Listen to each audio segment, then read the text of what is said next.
Hello everyone, and welcome. My name is Travis Perkins, and I'm a digital artist.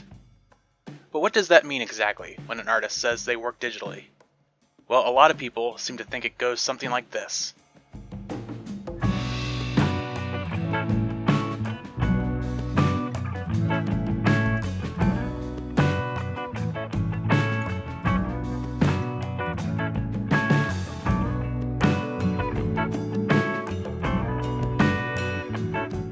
Obviously, that's not the case. But how does it really work? Well, working digitally isn't all that different from creating art using traditional methods. The only thing that's different are the tools that you use. So what tools do we use? It's a question we get a lot at conventions. Some snarkier artists like to use the old quote that a poor craftsman blames his tools. But while it's true that practice is more important than what pencil you use, I also believe that having the right tools for the job can make that practice a lot easier and more effective. So if you want to get into digital art, I recommend investing in some kind of digital tablet. I personally have a Wacom Cintiq 16, but tablets come in a wide variety of sizes, functionalities, and prices, so it's important to find one that works for you. In terms of programs, I like to use Clip Studio Paint for drawing and Photoshop for coloring. Clip Studio, formerly Manga Studio, is a versatile program that's quickly gaining wide use throughout the comics industry, and it's very affordable, not to mention it goes on sale fairly often. Meanwhile, Photoshop is an industry standard. Practically everyone uses it, but it can also be pretty expensive, especially now that it runs as a subscription service. The only reason I'm able to use it is because I'm holding on to an older version.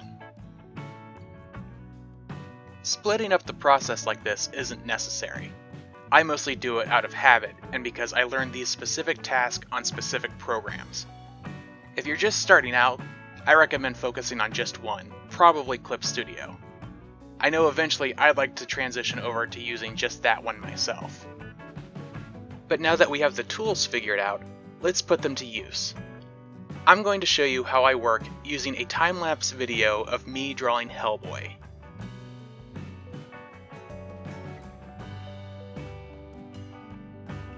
I begin by creating a rough sketch. Sometimes I'll break this step up into multiple parts, doing a very loose drawing first and then a more detailed but still rough version over that. But in this instance, I managed to get what I wanted in the first go.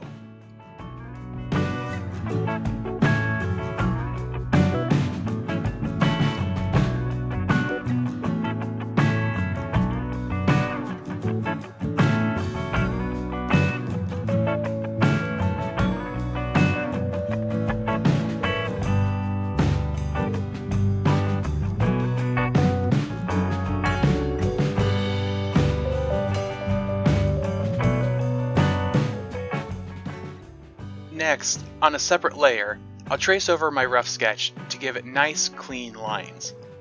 I also like to give my lines different thicknesses or weights to help define the different elements of the drawing. A bold outline helps a person or object stand out, while fine lines help with creating details and textures.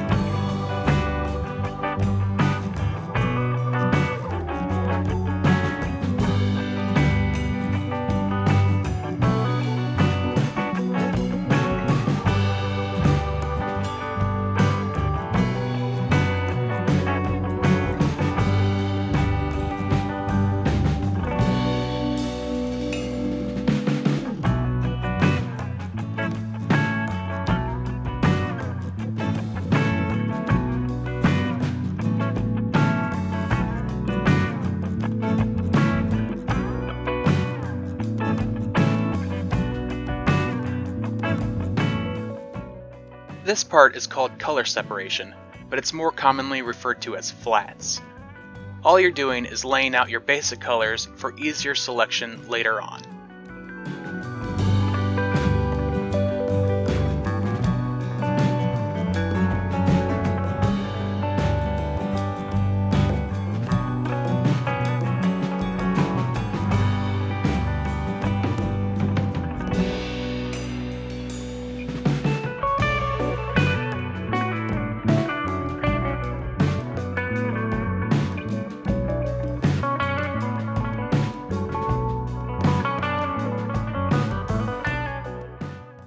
Once all of your flat colors are laid down, you can go back and select them and add things like shadows and highlights. I like to use a method called cell shading. That's where there's a hard line between the different tones, and it's probably best recognized for its use in animation. Soft shading is when there's more of a gradient or smooth transition, and it's generally seen as more realistic.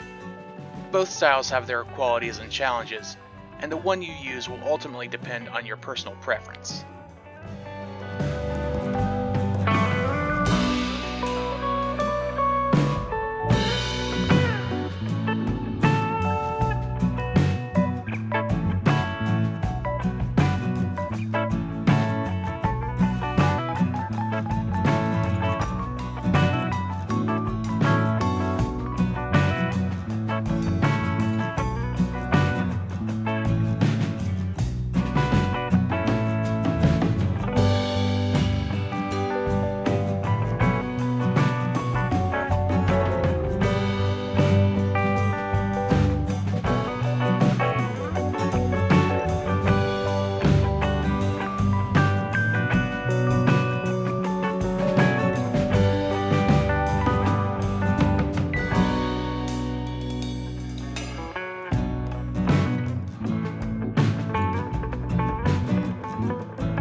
And that's it. I hope this helped you have a better idea of how digital art works. If you enjoyed this, I have more speed drawing videos on my YouTube channel. You can also follow me on Facebook to see the art that I post there. If you'd like to support me, I also have a Patreon. Tiers start as low as $1 a month, and members get to vote on what I draw as well as see everything early. Thanks for watching.